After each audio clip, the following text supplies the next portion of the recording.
হয়তো আবার নতুন করে কোনো প্ল্যান করতে পারে, এদের তো প্ল্যানের অভাব নেই। শুধু শুধু এরা বাস্তবে রাস্তা নামার কোনো দরকার নাই। তোমাদের পরিবার আছে, একটা গার্ডিয়ানের মা মারা গেছে বুঝছেন, আওয়ামী লীগের একটা ভালো পজিশনে আছে, কিন্তু জানা যাইতে পারে না, কবরস্থানে যাইতে পারে না। এটা হাস্যকর, শুধু শুধু আমাদেরকে হয়রানি, আর কিচ্ছু না।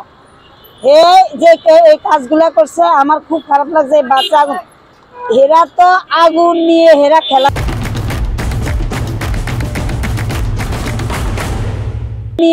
খেলা করে।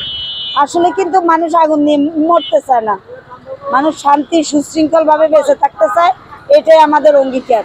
আর এটা হাস্যকর, যা কিছু করে এরা শুধু শুধু এরা বাস্তবে রাস্তা নামার কোনো দরকার নাই। তোমাদের পরিবার আছে, একটা মানুষের কাছে একটা পরিবারের লোক কর্তায় অনেক বড়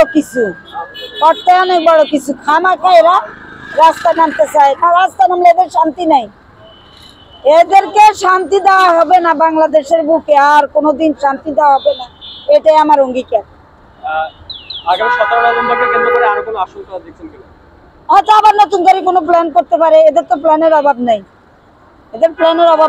এদের লোক তো এরা গোপনে থাকে বুঝছেন, এরা সরাসরি বাইরে না। একটা মানুষ, একটা গার্ডিয়ানের মা মারা গেছে বুঝছেন, আওয়ামী লীগের একটা ভালো পজিশনে আছে, কিন্তু জানা যাইতে পারে না, কবরস্থানে যাইতে পারে না।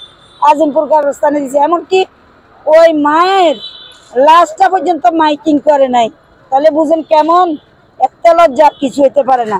এটাই আমার অপরাধের যে ফল এটা তারা পাচ্ছে। হ্যাঁ অবশ্যই, আপনি দেখেন না এই লকডাউন কে মানে, এটা হাস্যকর না? কারণ বাজার, মেট্রো, রিক্সা, অটো, স্কুল, কলেজ, ইউনিভার্সিটি কোনটা বন্ধ?